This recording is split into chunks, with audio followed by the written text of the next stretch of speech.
هو انت جايلك عرض وبتتنطط؟ متعرفش تلعب في الملعب؟ غور في داهية. الايام اللي احنا فيها دي ايام ما يعلم بها الا ربنا. هيطلعوا لنا ناس تقولك اللاعب فلان اللي بيلعب في النادي الاهلي جايله عرض قطري، جايله عرض اماراتي، اللاعب فلان جايله عرض اسباني، اللاعب فلان جايله عرض.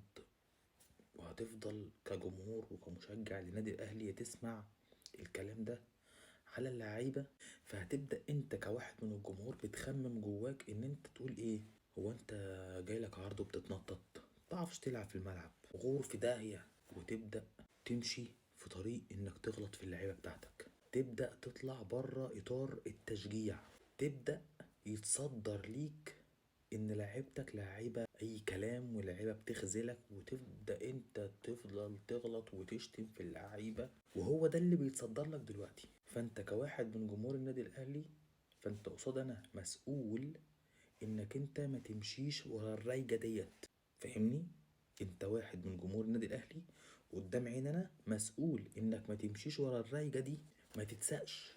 دول صفحات